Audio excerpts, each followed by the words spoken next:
السلام عليكم. الفيديو ده موجه للمبتدئين تماما، اللي ما عندوش اي فكره عن التصوير، او اللي بيصور بالموبايل بس، او اللي هو يعني ما عندوش اي فكره كبيره عن التصوير. فمن البدايه خالص نبدا من البدايه خالص، وان شاء الله يكون في فيديوهات تانية برضو.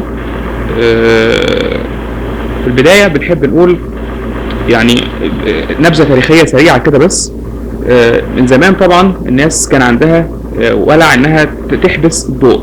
التصوير ما هو الا انه حبس للضوء، لان اي شيء احنا بنشوفه سواء عينينا بتشوفه او كاميرا بتشوفه هو الضوء اللي منعكس من الاشياء. فالناس دايما كان من زمان عندها ولع بفكره انها تحبس الضوء دون، على اساس انها تسجل الذكريات او تسجل الاحداث.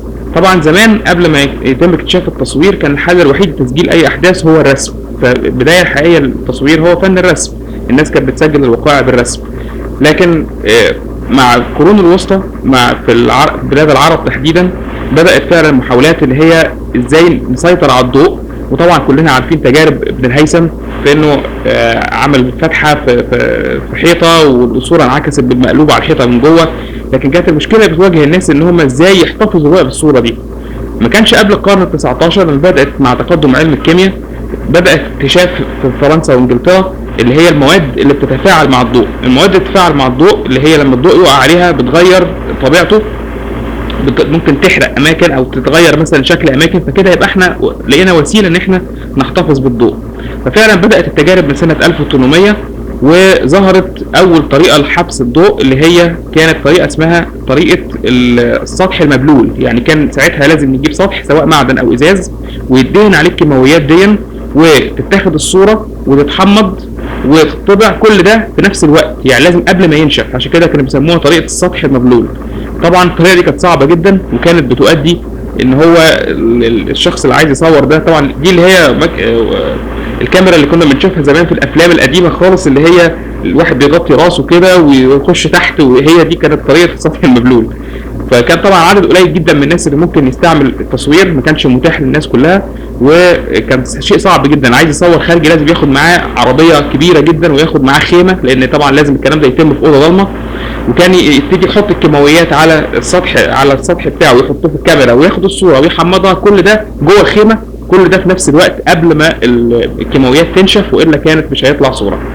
طبعا استمر الوضع ده لحد ما جه واحد امريكي اسمه جورج ايستمان. ده كان بيشتغل في بنك، يعني كان راجل بانكر، لكن كان عنده اهتمام بالتصوير، وبدأ يعمل ابحاث على ان هو ازاي يحبس الضوء في مادة صلبة، مش مادة تبقى مش لازم تبقى سائلة. يعني ازاي يقدر ان هو يستعمل حاجة تحفظ الضوء بدون ان هي لازم ان احنا نحمضها ونعملها في نفس الوقت.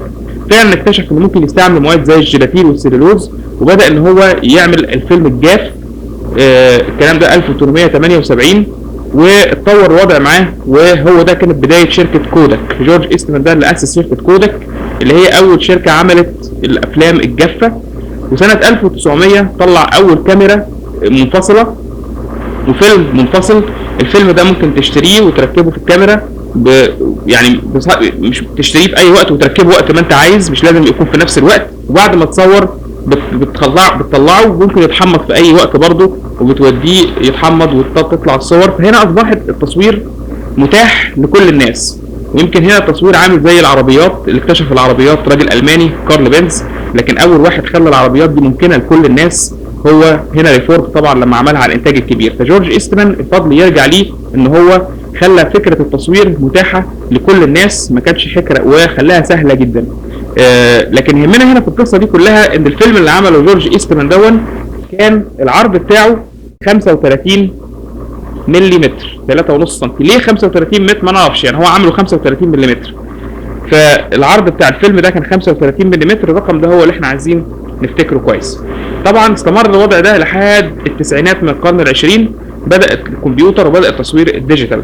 ايه بقى قصة التصوير الديجيتال؟ بمنتهى البساطة هي زي ما قلنا الفكرة ايه؟ ان التصوير عبارة عن عدسة بيعدي منها الضوء، بيعدي من خلال مزلقان وينعكس ورا على سنسور او حساس. حساس ده اللي هو بيحبس الضوء، ويعدي على عدسة، وهنا في مزلقان اللي هو الغالق، ودي عدسة وده حساس. هو ده التصوير بمنتهى. اي كاميرا في الدنيا حتى كاميرا الموبايل اللي انت شايلها هي عباره عن الثلاث مراحل دول. خلاص. ف الفكره كلها في تصوير الديجيتال عن تصوير الفيلم هو الحساس، ان هو بدل ما كان الحساس ده فيلم بيحبس الضوء، لا اصبح دلوقتي الكترونيات. الوحده في الالكترونيات اللي هي بتحبس الضوء دي اسمها بيكسل، هي دي اللي اسمها بيكسل. احنا عايزين اهم حاجه نعرفها ايه حكايه الميجا بيكسل. يعني كل واحد يقول لك الموبايل ده مثلا 16 ميجا بكسل، بينما الكاميرا دي مثلا 12 ميجا بكسل. هل الموبايل ال 16 ميجا بكسل احسن يعني من الكاميرا ال 12 ميجا بكسل؟ هنشوف دلوقتي ايه قصه البكسل. فهو زمان كان الفيلم ده هو الحساس، دلوقتي لما دخلنا في عصر التصوير الالكتروني اصبح اللي هو الحساس الالكتروني، ودي صورته برضو، دي صوره الحساس الالكتروني. هو ده اصبح الوحده فيه اللي بتجمع الضوء اللي داخل اسمها البكسل. فاذا الحساس ده عباره عن بكسلات كتيره جدا جنب بعض. هنا الصوره اللي بتتجمع هي مش صوره حقيقيه، ده هي ترجمه الكترونيه للصوره. يعني ايه؟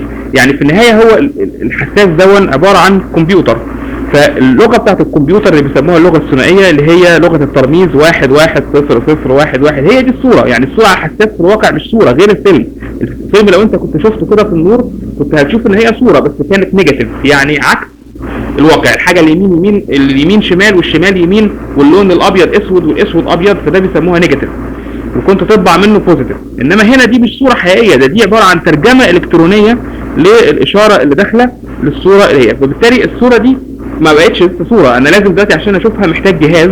الجهاز ده يا كمبيوتر يا شاشه موبايل يا تلفزيون، يعني لازم جهاز الكتروني عشان يعرض الصوره دي. ف كلمه كده على الجنب برضو، طبعا التصوير الالكتروني خلى ناس كتير جدا الصور عباره عن صور ملفات على الاجهزه، ما عادش حد كتير بيطبع الصور زي زمان. فده مثلا هو فرق التصوير عن الفيديو. طب ما واحد يقول لك طب ايه لازمه يا عم الصور دي؟ طب ما نصور فيديو خلاص، والفيديو صوت وصوره وحاجه حلوه كده، ودلوقتي بقى 1080p، وهنقول برضو 1080p يعني ايه. هقول له لا، بس انت الفيديو مش هتقدر تطبعه. يعني نفرض في المستقبل مثلا الحضاره دي كلها انهارت وما عادش فيه خلاص لا شاشات ولا كهرباء ولا اي حاجه، فانت كل الصور دي ضاعت عليك. فعشان كده دايما ميزه التصوير ان انت الصوره دي في الاخر تقدر تطبعها تخليها فعلا صوره تقدر ان انت تشوفها في اي وقت، سواء بقى الحضاره انهارت، سواء يعني ما عادش فيه كهرباء. تحاول، مش هقول لك تطبع كل الصور اللي بتاخدها، لكن بتنقي احلى الصور. حتى اللي بيصور بالموبايل، يعني صوره الموبايل دلوقتي، الموبايلات الجديده دلوقتي الكاميرا بتاعتها حلوه جدا، تقدر ان انت الصور دي برنتابل جدا جدا، تقدر تحتفظ بيها لذكرياتك. يعني ما يبقاش كل الصور ملفات على الكمبيوتر اللي ممكن في ثانيه. سنسور عباره عن مجموعه بكسلات جنب بعض. يعني مثلا لما بنقول سنسور 16 ميجا بكسل، ده عباره عن 16 مليون بكسل موجودين في مساحه واحده. انما المساحه دي قد ايه؟ هو ده بقى السؤال اللي احنا هنتعرف عليه. عايزين بس نقولها عشان ايه نخلص منها. بالنسبه لحته البكسل، دلوقتي الحساس بتاعنا هو عباره عن بكسلات موجوده، لكن ايه اللي يفرق بقى في جوده الصوره؟ يعني دلوقتي مثلا في موبايل 16 ميجا بكسل، وفي موبايل نوكيا عملته 41 ميجا بكسل. مفيش كاميرا عشان تبقوا عارفين احترافيه في العالم 41 ميجا بكسل. يعني اعلى كاميرا احترافيه في العالم 36 ميجا بكسل، اللي هي طبعا النايكون 800 و810 و800 اي 36 ميجا بكسل. اغلى كاميرا في العالم اللي هي الكانون 1 دي اكس، دي ثمنها $6000، دي 18 ميجا بكسل. يعني اغلى واعلى كاميرا في العالم 18 ميجا بكسل. هل معنى كده ان موبايل النوكيا اللوميا 1200 ابو 41 ميجا بكسل احسن من الكاميرا 18 ميجا بكسل؟ طبعا الكلام ده مش مظبوط. ليه؟ لان هي الفكره كلها مساحه السنسور. مساحه السنسور دلوقتي البكسلات دي، عايزين نتخيل البكسل ده عباره عن كانه برميل مثلا بيجمع الضوء. برميل بيجمع الضوء، بدل الضوء هنتخيل ميه، برميل بيجمع ميه. جوده الصوره هي كميه الضوء، لان هي دي كميه المعلومات اللي هتطلع. يبقى كل ما البرميل ده كان غويط يقدر يجمع ميه كتير، كل ما ده كان معناه ان جوده الصوره هتبقى اعلى. امال حجم عدد البكسلات ده بيدل على ايه؟ ده بيدل على حاجه واحده بس، اللي هي حجم الصوره. لو انت تلاحظ ان الملف اللي بيطلع بيكون ليه ابعاد، يعني بيقول لك مثلا الصوره دي 6000 في 4000، هتلاقي حجم الملف 6000 في 4000 زي اللي بتطلعه الكاميرا النايكون دي 5200 دي اللي هي 24 ميجا بكسل. هيكون في الفورمه اللي هي الجي بيج، وهنقول برضو اللي هي الفورمه الجي بيج دي بيكون حوالي من 10 ل 12 ميجا من 10 ل 12 ميجا بايت. بيكون الدايمنشن بتاعتها 6000 في 4000، فده حجم الصوره، لكن دي مش جوده الصوره. جوده الصوره بدقه المعلومات، بدقه الالوان، بدرجه التباين، بالظلال، بالتعرض بتاعها. فدي كلها حاجات يعني تختلف تماما. انما ايه اللي يفرق؟ هنقول دلوقتي زي ما قلنا ان في مثلا، تخيل ان انت عندك برميل بيجمع ميه، البرميل ده غويط جدا، برميل واحد ممكن عدد معين من الناس يقف حواليه يشرب. طب دلوقتي انت عايز تكتر عدد الناس دي، عايز تكبر الصوره، فممكن بدل برميل واحد ده تحط برميلين، فالمساحه اللي حوالينهم هتكبر، الناس تقدر انها ايه، تقف اكتر تشرب. لكن بدل ما كان البرميل ده مثلا عمقه متر، خليته انت نص متر بس، يبقى اذا كميه الميه، التوتال كميه الميه اللي في البرميلين هي اللي كانت في البرميل، وده اللي بنسميه جوده الصوره. يبقى اذا انت لما خليت البكسل بقى 2 بكسل، انت بس كبرت المساحه اللي الناس بتقف فيها، كبرت مساحه الصوره، لكن في النهايه جوده الصوره هي لان بدل ما كان هو المتر الميه هو موجود في البرميلين.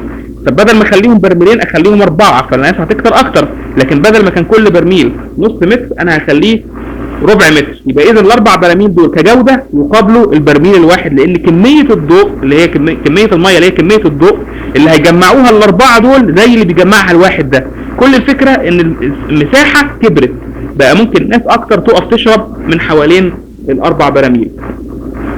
فاذا هنقول دلوقتي ان، فاذا عرفنا دلوقتي ان السنسور بتاع الكاميرا ال1 دي اكس 18 ميجا بكسل هو العرض بتاعه برضه 35 مللي، وده اللي بنسميه الفول فريم. وهنتكلم كويس قوي بعد كده عن ايه الفرق بين الفول فريم والكروس فريم، لان دي مساله كتير جدا للناس اللي عايزه تخش في الكاميرات بتسالها، ما بتبقاش عارفه ايه هو الفول فريم وايه هو الكروس فريم. فالسنسور بتاع الكاميرا ال1 دي اكس ده عباره عن انه مساحته عرضه 35 مللي زي مساحه الفيلم القديم، وده اللي بنسميه الفول فريم. بينما السنسور بتاع الموبايل اللي هو النوكيا دون اللي 41 ميجا بكسل وده 18 ميجا بكسل موجودين في 35 مللي. السنسور عباره عن انه 0.7 مللي. سنسور الموبايلات العاديه التيبيكال بيبقى 7 مللي، اللي هي الهاي اند فونز، الموبايلات العاليه زي الجالاكسي الاس 4 والاس 5 والايفون والحاجات اللي هي العاليه دي بيكون 7 مللي. فيهم كام؟ فيهم 41 ميجا بكسل. اذا انت عندك هنا 35 مللي يعني مساحه السنسور نفسها، لان السنسور ده زي ما شفنا الصوره شريحه الكترونيه ليها عرض وليها كينونه، ماشي؟ العرض بتاعها 35 مللي مقابل 7 مللي، يبقى لو قسمنا 35 على 7 يطلع عندك هنا 18 ميجا بكسل، 18 مليون برميل بيجمعوا الضوء متوزعين على مساحه 35 مللي. فكل برميل تخيل قد ايه، برميل كبير جدا، فكميه الضوء اللي يقدر يجمعها كميه اكتر. يعني اذا جوده المعلومات اللي هو بيجمعها عن الضوء اكتر بكتير، لان البكسل هنا كبير. بينما ال 41 ميجا بكسل دول مزنوقين في 7 مللي، في فرق قلنا كام؟ 5، يعني الفرق في خمس مساحه السنسور بتاع الكاميرا ال1 دي اكس. فاذا البكسل هنا الواحد صغير جدا، يبقى حجم المعلومات وحجم الضوء اللي هو يقدر يجمعه قليل جدا مقارنه بالسنسور الضخم التخين المليان الجميل ده بتاع الكاميرا الكبيره. يبقى اذا جوده الصوره هي بتعتمد على حجم السنسور بشكل كبير، لان حجم السنسور بيحدد حجم البكسل. بينما الرقم بتاع البكسل كل ما يزيد معناها ان ابعاد الصوره ممكن تبقى اكبر، نقدر نكبر الصوره من غير ما نفقد جودتها اللي هي جودتها. يعني صوره اصلا وحشه لما نكبرها هتفضل وحشه، لكن مش هتفقد جوده نتيجه انها كبرت، غير لو كانت اصلا الميجا بكسل بتاعها قليل، يعني مثلا 3 ميجا بكسل وصوره عظيمه جدا جدا جوده عاليه جدا، لكن لو جينا نكبرها عن حجم معين هتبتدي جودتها او الريزولوشن بتاعها او درجه الوضوح بتاعتها تقل نتيجه انها كبرت، مش نتيجه انها اصلا كانت وحشه. طيب الميجا بكسل المناسب كام؟ ده سؤال مهم جدا، عشان برضو الناس اللي هي بتنبهر بالميجا بكسل والحركات الماركتنج بتاعت الشركات. طبعا ليه الكاميرات الهاي اند زي الكانون 1 دي اكس وزي النايكون دي 4 اس اغلى واعلى كاميرتين في العالم بيبقوا 18 ميجا بكسل بس، بينما الموبايلات اهي دلوقتي داخله ب 16 ميجا بكسل، وقلنا نوكيا دي لوحدها عملت حاجه مجنونه كده 41 ميجا بكسل. ايه البكسل المناسب له؟ لو انت سيادتك عايز تتفرج على الصوره بتاعتك اللي انت خدتها على كمبيوتر لابتوب مثلا 15 انش او شاشه كمبيوتر 15 انش، خليك عارف ان انت كل اللي محتاجه عشان الصوره تطلع باعلى جوده هي متاخده بيها على المساحه دي 3 ميجا بكسل. ايوه، يعني 3 ميجا بكسل يطلعوا لك صوره مساحتها قد شاشه ال 15 انش بتاعت اللابتوب او بتاعت الكمبيوتر من غير ما تفقد اي جوده خالص. طيب دلوقتي يا عم الحمد لله الحضاره والناس بقت دلوقتي بحبوحه، وبقى في عندك اللي هي الشاشات الليد والال سي دي الكبيره ال 40 بوصه وال 50 بوصه، ماشي. انت لو عايز تتفرج على الصوره دي على شاشه 40 بوصه هتلاقي ان انت كل اللي محتاجه لا يزيد باي حال من الاحوال عن 10 ميجا بكسل. اذا نقدر نقول ان رقم 12 ميجا بكسل على الوضع الحالي الاستعمالات العاديه، ان انت عايز تتفرج على الصوره دي على الكمبيوتر، تتفرج عليها على شاشه 56 بوصه، هو اللي انت كل اللي محتاجه 12 ميجا بكسل. انت مش محتاج اكتر من كده اساسا. ف الا في المستقبل بقى لو اخترعوا شاشه قد الحيطه، بس يعني مع حاجه مش منطقيه. طبعا انت الحل الوحيد او الوضع الوحيد اللي انت هتحتاج فيه ميجا بكسل الكبير في الواقع، سيبك من حكايه ان انت هتطبع صوره كبيره. اللي عايز يطبع صوره كبيره او بانر باستعمالات تجاريه ليها طرق ثانيه، انما انت كشخص عادي انت عايز تطبع صوره 4 في 6 صغيره، ده انت كل اللي محتاجه اصلا 1.5 الى 2 ميجا بكسل عشان تطلع الصوره الصغيره اللي انت بتشوفها وتحتفظ بيها في الالبوم دي. عايز تتفرج عليها على الكمبيوتر محتاج 3، عايز تتفرج عليها كبيره جدا محتاج 10 12 بالكثير. طيب يبقى اذا ايه الفايده الوحيده اللي ممكن نحصل عليها من كاميرا الميجا بكسل بتاعها العالي؟ الفايده الوحيده اللي ممكن نحصل عليها اسمها الكروب. الكروب هو القطع. يعني ايه الكروب؟ دلوقتي انت عندك صوره، طبعا احنا اتفقنا ان اهم حاجه جوده الصوره، ان في الاول تكون الصوره جيده، فبالتالي مش اول حاجه تبص عليها الميجا بكسل، انت لازم تبص على جوده الصوره بعدين تبص على الميجا بكسل. الميجا بكسل بيفيد في ايه؟ في حاجه اسمها الكروب. دلوقتي نتخيل ان عندنا صوره كده مثلا فيها بيت، شجر مثلا، جبل، اي حاجه، طيور.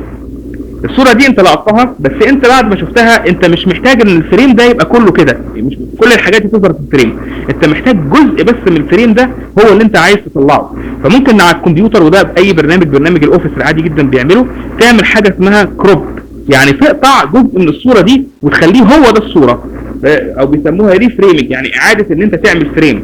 لان انت المفروض وانت بتلقط الصوره بتحط الفريم بتاعك بتظبطه، انت عايز حاجات معينه هي اللي تظهر في الصوره في اماكن معينه. هنتكلم على قواعد فريم التصوير برضو، لكن انسوا اي قواعد، يعني التصوير ده هوايه، اللي عايز يصور اي حاجه هو شايفها مهما كانت مجنونه فمن حقه يصورها. لكن بعد ما صورت الصوره اكتشفت ان انت مش عاجباك، في حته زياده، في حته عايز الصوره هتبقى احلى لو هي في الحته دي بس. فلو الصوره اصلا كبيره جدا متاخده بكاميرا مثلا زي دي 24 ميجا بكسل، وانت عايز تاخد بس ربع الصوره، يبقى هو ده الصوره بتاعتك 24 على 4 فيها 6، يبقى الصوره اللي هتطلع من هنا حجمها كحجم هو يكافئ كانك واخدها بكاميرا 6 ميجا بكسل. طيب كاميرا 6 ميجا بكسل كافيه انها تطلع على الكمبيوتر واضحه جدا؟ كافيه جدا، كافيه انك تطبعها اكتر من كافيه. يبقى اذا افترضنا ان 3 ميجا بكسل هو الحجم اللي هو زي ما قلنا هيكفيك تتفرج عليه على شاشه الكمبيوتر عادي، طبعا شاشه الموبايل اكيد، يعني تطبع الصوره بجوده عاليه، حجم الصور اللي هو العادي بتاعنا سواء 3 احجام المعروفين، ال4 في 6 او 6 في 8 او 8 في 10، كل ده 3 ميجا بكسل كافي جدا عليه. يبقى لو انت لقط الصوره اصلا بكاميرا زي دي 24 ميجا بكسل، انت تقدر تعمل لحد تقدر تقسم الصوره بتاعتك، تعمل لها كروب لحد 8 مرات، يعني تاخد ثمن الصوره ويفضل عندك صوره يوزابل وتقدر تستعملها كويس جدا، لانك بادي ب 24 ميجا بكسل. لو بادي بكاميرا موبايل زي اللي بصور بيها دي مثلا 13 ميجا بكسل، فتقدر ان انت تقدر نقول 13 فيها 4 تقريبا، تقدر تقسم الصوره لاربع ارباع وتفضل محتفظ بجوده الصوره بتاعتك. يبقى هي دي الميزه الوحيده للميجا بكسل. عشان كده نوكيا لما عملت الموبايل اللوميا 1200، وهنتكلم عن انواع الكاميرات دلوقتي، الموبايلات الكاميرات اللي هي حلت محل نوع من الكاميرات اسمه بوينت اند شوت، كانت موجوده زمان قبل موضوع الكاميرات. بوينت اند شوت يعني ايه؟ صور وصور، مفيش فيها اي امكانيات ولا تحكم ولا اي حاجه خالص، هي كاميرا الموبايل مفيش فيها زوم ولا اي حاجه، انت بتحط عايز تصور حاجه بتطلع الموبايل تك تدوس على الزرار خدت الصوره. بوينت اند شوت. فالموبايلات الكاميرات ما فيهاش زوم، طبعا سامسونج بتعمل نسخه من موبايلات الجالاكسي فيها زوم اسمها جالاكسي زوم، بس بيبقى ليها ايه بلط كتير كده اللي هي عدسه اللي بتطلع اللي كنا بنشوفها في الكاميرات اللي هي الكومباكت طبعا، بس ده يعني تحط في الجيب صعب، يعني تقيل بيخلي الموبايل شكله كبير وفيه كوره كده كبيره. فعيب من اكبر عيوب موبايلات الكاميرات اللي ما فيهاش زوم. فنوكيا قالت لك ايه؟ انا عامله 41 ميجا بكسل هو ده الزوم بتاعك، انت لما بتصور صوره ب 41 ميجا بكسل، فانت في الواقع تقدر تقسمها كام بقى؟ تقدر تقسمها 16 مره. يعني كانك لو انت اخدت الفريم، لو انت عندك الفريم، لو انت عندك الفريم كده خلاص، يعني عشان نقربها ليكوا اكتر، وهنحط برضه صور توضيحيه لموضوع الزوم ده في الاخر. تخيل انت بتصور منظر في بيت بعيد هنا كده خالص، بيت وفي حقول هنا خلاص، وفي هنا سماء وفي شمس وفي كل حاجه. انت دلوقتي واقف هنا خلاص، ومعكش غير كاميرا موبايل 41 ميجا بكسل، وما عندكش فيها زوم، وما تقدرش تتقدم بحيث ان انت تصور. انت عايز تصور البيت بس، لا عايز تطلع الحقل، ولا عايز تطلع الشارع، ولا عايز تطلع الناس، ولا عايز تطلع السماء. انت كل هدفك انك تصور البيت، وما تقدرش ان انت تقرب. لو انت معاك كاميرا زوم زي العدسه دي مثلا، العدسه اللي راكبه دي عدسه زوم، هتقدر وانت واقف في مكانك تعمل تقريب بصري بيسموه اوبتيكال زوم، وده العدسه نفسها هي اللي بتقرب الصوره من غير ما تفقد اي حاجه من الجوده بتاعتها. يعني بتفضل بتصور ب 24 ميجا بكسل، برضه هتقرب صوره البيت تبقى كانك قدامها على طول، وبرضه عند 24 ميجا بكسل. بينما انت لو بتصور الصوره دي بكاميرا موبايل انت ما عندكش زوم، لكن لو هو 41 ميجا بكسل وانت واقف هنا وما تقدرش تتقدم، هتقدر تاخد الصوره دي وتيجي بعد كده على الكمبيوتر.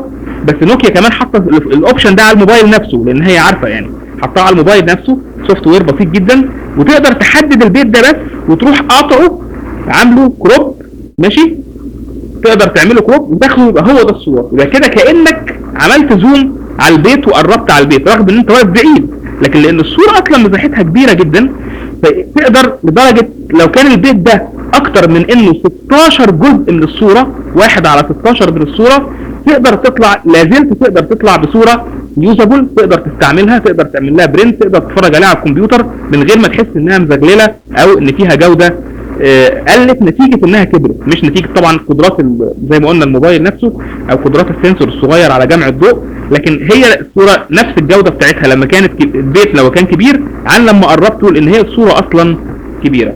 اتمنى كده تكون حته الميجا بكسل دي وضحت، ودلوقتي يعني اتفهمت حكايه الميجا بكسل، وازاي ان طبعا اغلى كاميرا في العالم كانون 1 دي اكس 18 ميجا بكسل ثمنها $6000. مش معنى كده ان هي تقارن بكاميرا موبايل ال جي مثلا ولا سامسونج نوت 3 18 ميجا بكسل برضه، ما تقارنش طبعا بيها خالص، لان قلنا حجم السنسور مختلف